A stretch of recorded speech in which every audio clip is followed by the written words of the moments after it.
Hello students, আজকে আমরা আমাদের এই যে নতুন টিউটোরিয়াল সেশন শুরু করছি, এই সেশনে আমরা নেটওয়ার্কিং সম্বন্ধে আলোচনা করব। Computer networking. এবার দেখো, কম্পিউটার নেটওয়ার্কিং একটা অনেক বড় চ্যাপ্টার। এটাকে আমাদের শেষ করতে গেলেও অনেকটা সময় লাগবে। আমরা ধীরে ধীরে আস্তে আস্তে আপডেট হতে থাকবো, আস্তে আস্তে নতুন নতুন টিউটোরিয়াল দিতে থাকবো। এবং আরও একটা ব্যাপার, এই টিউটোরিয়ালটা একদম ওয়েস্ট বেঙ্গল যে আমাদের হায়ার সেকেন্ডারি বোর্ড রয়েছে তার কম্পিউটার অ্যাপ্লিকেশনের যে সিলেবাস রয়েছে সেই সিলেবাসটাকে কমপ্লিট করেও আরও অনেক বেশি দূর পর্যন্ত কমপ্লিট করা থাকবে। আমি 11-এর যেমন স্টেপ বাই স্টেপ দিয়ে দিচ্ছি প্রতিটা চ্যাপ্টারে, এখানে কিন্তু সেইভাবে ক্লাসটা করানো হবে না। এখানে নেটওয়ার্কিংয়ের ওপর ওভারঅল ধারণা দেওয়া হবে এবং এটা যার কমপ্লিট থাকবে তার 12-এর ওই চ্যাপ্টারটাও মোটামুটি কমপ্লিট হয়ে যাবে। তো চলো শুরু করা যাক আজকের টিউটোরিয়াল। আমরা প্রথমেই আলোচনা করব নেটওয়ার্কিং কি।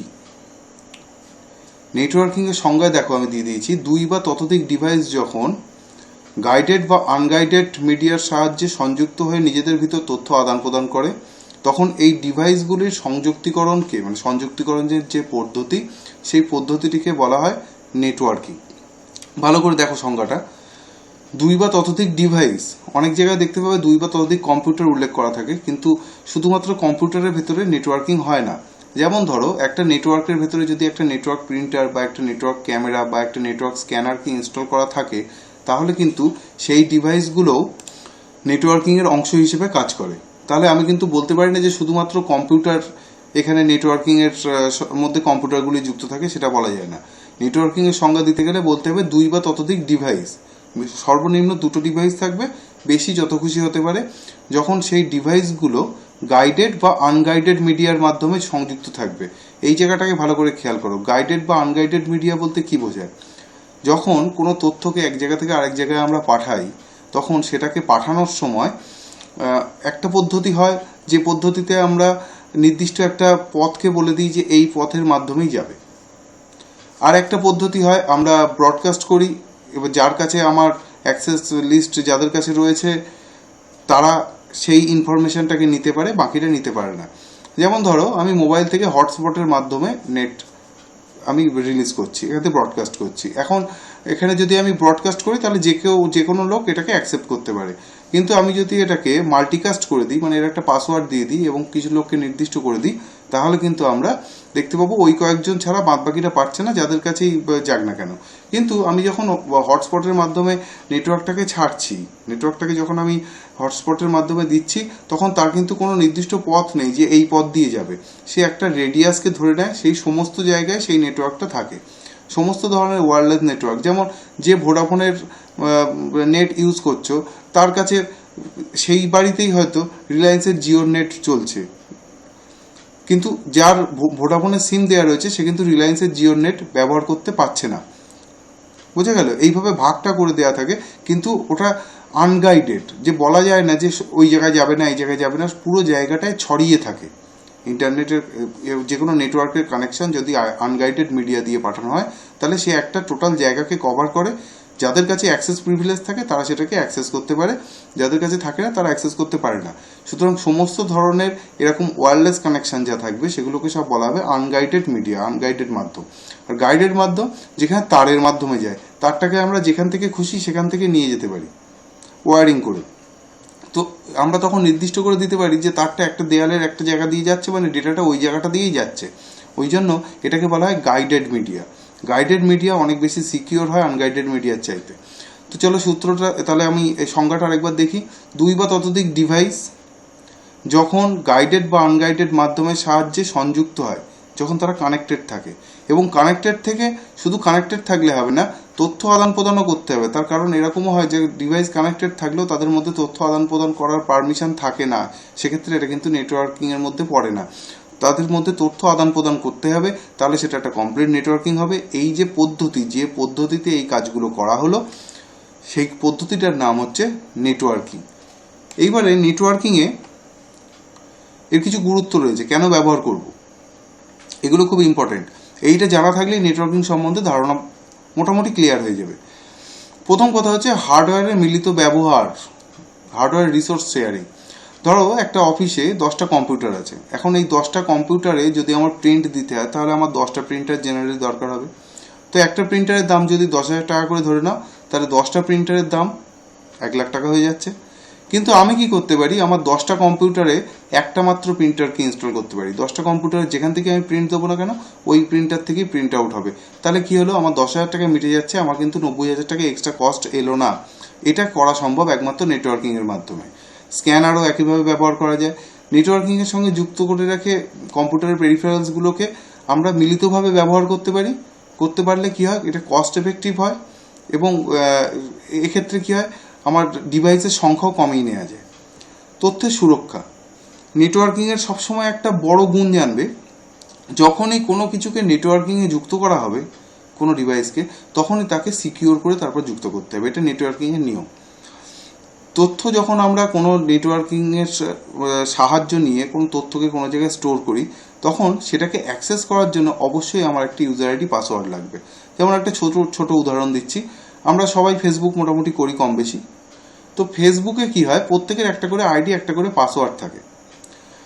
প্রত্যেকের আইডি, প্রত্যেকের পাসওয়ার্ড দিয়ে লগ ইন করে যখন আমরা সেটাকে দেখি তথ্যটাকে, তখন আমাদের জন্য যে রিজার্ভ করা স্পেস রয়েছে ফেসবুক সার্ভারে, আমরা সেখান থেকে আমাদের তথ্যগুলোকে দেখি।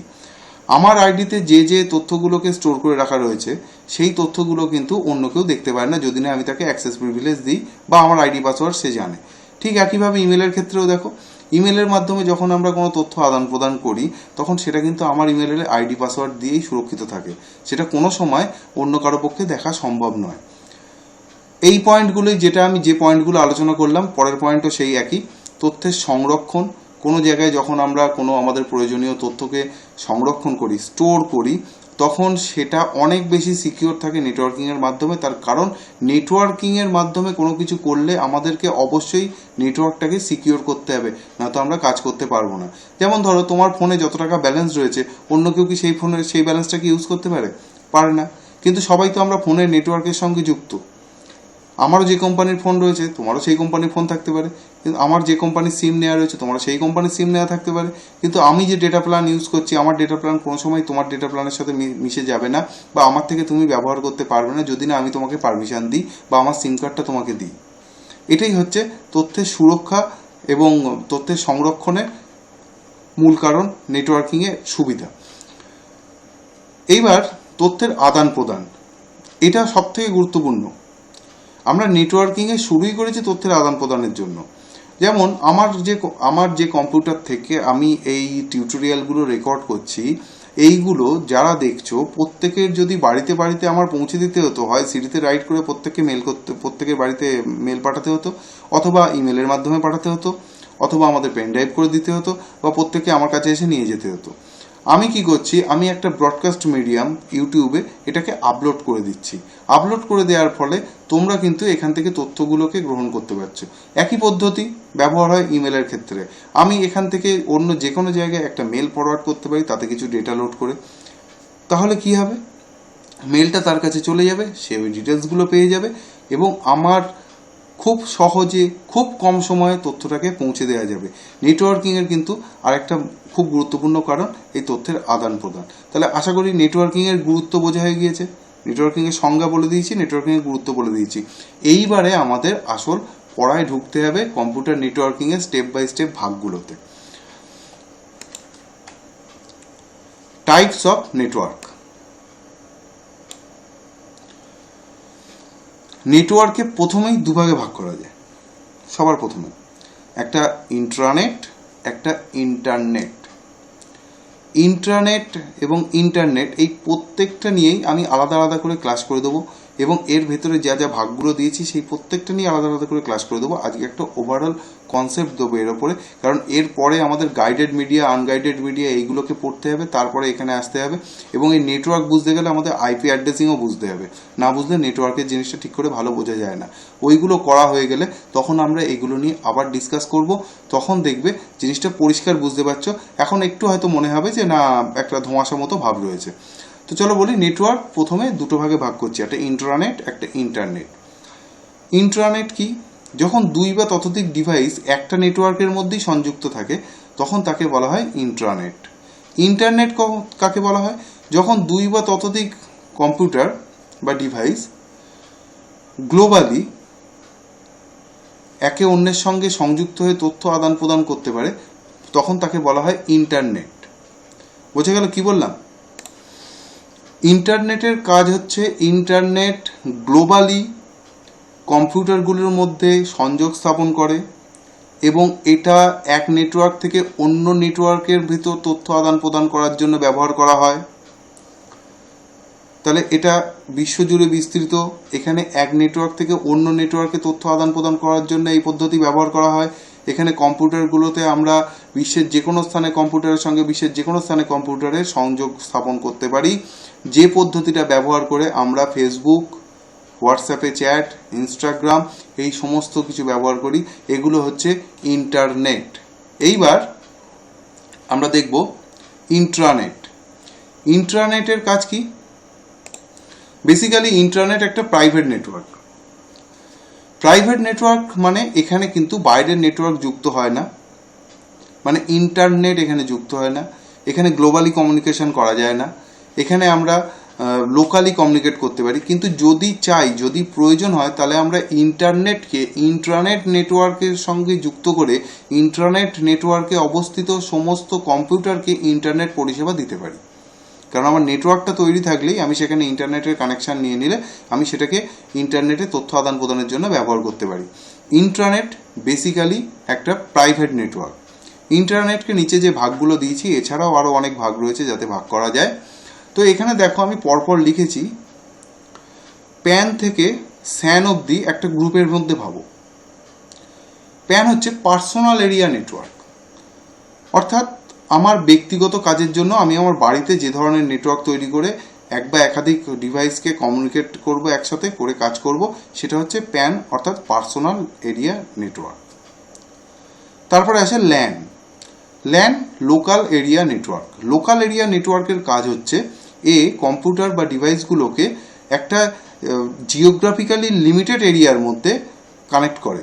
যেমন একটা বিল্ডিং হতে পারে, একটা বিল্ডিংয়ের একটা ব্লক হতে পারে। পার্সোনাল এরিয়া নেটওয়ার্ক আমার একদম ব্যক্তিগত, আমি আমার বাড়িতে একটা বা দুটো মোবাইলের সঙ্গে নেট কানেকশন, একটা বা দুটো মোবাইলের মধ্যে কমিউনিকেট করছি, বা একটা কম্পিউটারের সঙ্গে একটা মোবাইলে কমিউনিকেট করছি, এটা হচ্ছে প্যান, পার্সোনাল এরিয়া নেটওয়ার্ক। ধরো কেউ মোবাইলে তোলা কোনো ছবি কম্পিউটারে ট্রান্সফার করছো, দুটোভাবে করা যায়। একটা হচ্ছে আমরা একটা আনগাইডেড মিডিয়া, ব্লুটুথ বা ওয়াইফাইয়ের মাধ্যমে করতে পারি, আর একটা গাইডেড মিডিয়া মানে ডেটা কেবলের সাথে কানেক্ট করে করতে পারি। এই যে পদ্ধতিতে কম্পিউটারের সঙ্গে মোবাইলে তথ্য আদান প্রদান হচ্ছে, এই দুটো ডিভাইসের মধ্যে যে নেটওয়ার্কটা তৈরি হলো এটাকে বলা হয় personal area network. Local area network, ধরা যাক আমি একটা ফ্ল্যাটে রয়েছি, আমার ফ্ল্যাটটা 10th স্টোরের, পুরো ফ্ল্যাটটার মধ্যে একটা লোকাল এরিয়া নেটওয়ার্ক রয়েছে, একটাই নেটওয়ার্ক রয়েছে যার ভেতরে আমাদের প্রত্যেকের যা বাড়িতে প্রত্যেকের আর কি পার্সোনাল যে নেটওয়ার্ক রয়েছে, যেখানে দুটো একটা কম্পিউটারগুলো কানেক্ট রয়েছে, সেই নেটওয়ার্কের সঙ্গে এই লোকাল এরিয়া নেটওয়ার্ক কানেক্ট রয়েছে, হয়েছে একটা মোটামুটি বড় সড়ো একটা নেটওয়ার্ক তৈরি হলো একটা বিল্ডিংয়ের মধ্যে, তাকে বলা হয় ল্যান বা local area network. Campus area network, CAN, campus area network. Campus area নেটওয়ার্কের কাজ হচ্ছে আমরা এই নেটওয়ার্কটা ইউজ করি সাধারণত কোনো অফিস বিল্ডিং বা কোনো ইউনিভার্সিটি বিল্ডিং বা স্কুল এর মধ্যে, একটা তুলনামূলকভাবে বড়, লোকাল এরিয়া নেটওয়ার্কের চাইতে তুলনামূলকভাবে একটু বড়, কিন্তু কাজ লোকাল এরিয়া নেটওয়ার্কের মতোই। প্যান ঠিক যেভাবে কাজ করে, ল্যান ঠিক সেভাবে কাজ করে, ক্যানও ঠিক সেইভাবে কাজ করে, কিন্তু এদের এরিয়া বড় ছোটোর জন্য এর সাইজের এর নামগুলোর পরিবর্তন হয়। যদি আরও বেশি ডিটেলস দরকার হয় তো বলবে, আমি টিউটোরিয়াল বানিয়ে দিতে পারি, বা তোমরা গুগল থেকেও সার্চ করে নিতে পারো যে এদের রেঞ্জ কতটা হয়। Personal private area network, local area network আর ক্যাম্পাস এরিয়া নেটওয়ার্ক, এদের মধ্যে এদের রেঞ্জ কত, এটা গুগল থেকেও দেখে নিতে পারো। তারপরে আসে SAN, storage area network. Storage area নেটওয়ার্কের কাজ হচ্ছে এখানে আমরা একটা স্টোরেজ এরিয়া তৈরি করি। যেমন আমাদের কম্পিউটারে একটা হার্ড ডিস্ক বা দুটো হার্ড ডিস্ক থাকে, কত মেমোরি হয়, 1 TB 2 TB 4 TB মেমোরি করলাম। কিন্তু আমি যদি চাই যে তার থেকেও বড় করব, অনেক বড়, অনেক ডেটা আমি স্টোর করব, তখন আমাকে কি করতে হবে, তখন আমাকে একটা সেট আপ বানাতে হবে যেখানে অসংখ্য হার্ড ডিস্ককে আমি একসাথে ডেটা স্টোরেজ মিডিয়াম হিসেবে স্টোর করতে পারবো। অনেকগুলো হার্ড ডিস্ক, ধরা যাক 100টা হার্ড ডিস্ক, তারা প্রত্যেকে 1 টিবি করে, তাহলে 100 টিবি স্টোরেজ আমি করতে পারবো। একটা কম্পিউটারের ভেতরে 100টা হার্ড ডিস্ককে ইনস্টল করা সম্ভব নয়। তখন আমাদের কি করতে হয়, স্যান বা স্টোরেজ এরিয়া নেটওয়ার্ক করতে হয়। আমরা যখন তখন ডেটাগুলোকে স্টোর করব, তখন ডেটাগুলো এই স্যানের মাধ্যমে গিয়ে ওর ভেতরে অবস্থিত হার্ড ডিস্কে স্টোর হবে এবং আমি বিপুল সংখ্যক ডেটাকে স্টোর করতে পারবো। এটা হচ্ছে স্যানের বৈশিষ্ট্য, স্টোরেজ এরিয়া নেটওয়ার্ক। এরপরে আসে metropolitan area network. Metropolitan area network সাধারণত এর রেঞ্জ একটু বড় হয়, 72 থেকে 100 কিলোমিটারের মধ্যে হয় সাধারণত। এর ভেতরে একটা শহর বা একাধিক শহরের কানেকশন হতে পারে। একটা শহরের ভেতরে টোটাল কমিউনিকেশন লিঙ্কটা আমরা একটা ম্যানের সাহায্যে অর্গানাইজ করতে পারি। ম্যান এতটা ক্যাপেবল এবং এর ডেটা ট্রান্সফারের স্পিডও মোটামুটি ভালোই। ম্যানের যে প্লাস পয়েন্ট সেটা হলো এটা সিকিউর নেটওয়ার্ক, তার কারণ আমরা ম্যানের সাহায্যে ইন্টারনেট কি ইউজ করছি, ওই জন্য এটা সিকিউর নেটওয়ার্ক। এবং লাস্টে আসে wide area network. Wide area network সাধারণত একটা দেশ বা একাধিক দেশের ভিতরে অবস্থান করে, মানে অনেক বড়। এই নেটওয়ার্ক সাধারণত ব্যাংকিং সার্ভিস বা আর্মি যে কার্যকলাপগুলো হয়, ওরা যে তথ্য আদান প্রদান করে একটা আর্মি বেস থেকে আরেকটা আর্মি বেসের মধ্যে, একটা দেশের বিভিন্ন আর্মি বেসের মধ্যে যে তথ্য আদান প্রদান করে, সেগুলো ওয়ানের মাধ্যমে করা হয়। কেন করা হয়? যেহেতু এটা প্রাইভেট এরিয়া নেটওয়ার্ক, এটা যেহেতু প্রাইভেট, ইন্ট্রানেটের ভিতরে পড়ে, সুতরাং ইন্টারনেট থেকে আসা কোনো হ্যাকার এটাকে হ্যাক করতে পারবে না। আমি যদি আমার ঘরের মধ্যে বসে থাকি, তাহলে নিশ্চয়ই বাইরে থেকে কেউ এসে আমাকে চুরি করে নিয়ে যেতে পারবে না। রাস্তায় বেরোনো হয়, পকেট মারতে পারে, বাড়ি বসে থাকলে তো সম্ভব না। ওই জন্য ওয়ানটা ইউজ করে বেশি সিকিউরিটির জন্য। ইভেন ব্যাংকিং সার্ভিসেও কিন্তু ওয়ানটা ইউজ হয়, যার জন্য ব্যাংকের সার্ভার সচরাচর শুনবে না যে হ্যাক হয়েছে, কারণ ব্যাংক ইন্টারনেট ব্যবহার করে না, ব্যাংক ব্যবহার করে ইন্ট্রানেট। এবার এই ইন্ট্রানেটের সঙ্গে ইন্টারনেট কানেকশানকে যুক্ত করলে, যদি আমরা ইন্ট্রানেটে ইন্টারনেট কানেকশানকে যুক্ত করে দিই, তাহলে নিচে অবস্থিত সমস্ত কানেকশানগুলোই, সমস্ত নেটওয়ার্কগুলোই ইন্টারনেটে অ্যাক্টিভ হয়ে যাবে এবং এর মধ্যে অবস্থিত সমস্ত নোড, নেটওয়ার্কিংয়ের ভাষায় কম্পিউটারকে বলা হয় নোড, সমস্ত নোড তারা ইন্টারনেট অ্যাক্সেস পেয়ে যাবে। এই মুহূর্তে এরা ইন্টারনেট অ্যাক্সেস পেয়েছে। এই ওয়ানে অবস্থিত কোনো কম্পিউটার যদি চায়, তাহলে সেই ল্যানে অবস্থিত কোনো কম্পিউটারের সঙ্গে যোগাযোগ করতে পারে যদি তাদের অ্যাক্সেস প্রিভিলেজ দেওয়া থাকে, কিন্তু সে কিন্তু ইন্টারনেট থেকে কোনো তথ্য পাবে না, এই নেটওয়ার্কের বাইরে অবস্থিত কোনো তথ্য পাবে না। এটাকে যদি আমি ইন্টারনেটের সঙ্গে যুক্ত করি, তখন কিন্তু এটা হওয়া সম্ভব। এবারে আজকে এই যে টোটাল যে ধারণাটা দিলাম, নেটওয়ার্কিংয়ে প্রত্যেকটা ধারণাই পরিবর্তন করা যায়। যেমন বললাম ইন্টারনেট প্রাইভেট নেটওয়ার্ক, আবার পরক্ষণে বললাম না, ইন্টারনেট থেকে আমরা ইন্টারনেট কানেকশানকে ইন্টারনেটের সঙ্গে জুড়ে দিলে তখন আমরা এগুলো সবকটাতেই ইন্টারনেট কানেকশান পেতে পারি।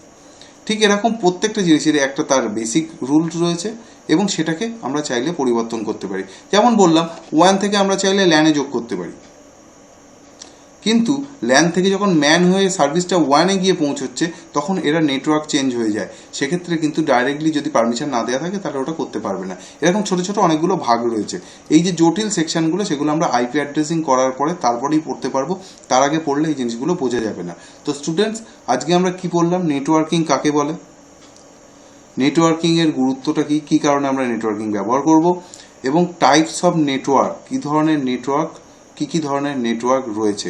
এর পরের ক্লাসে আমরা ওই যে সংজ্ঞায় যেটা পেয়েছিলাম, গাইডেড মিডিয়া, আনগাইডেড মিডিয়া, ওর যে ভাগগুলো, অর্থাৎ প্রথমে signal, analogue signal, digital signal, এবং তারপরে তাদের ভেতরে যে ভাগগুলো, সেইগুলো নিয়ে আলোচনা করব। আজকে টিউটোরিয়ালে এই পর্যন্তই, আবার পরের টিউটোরিয়ালে দেখা হবে।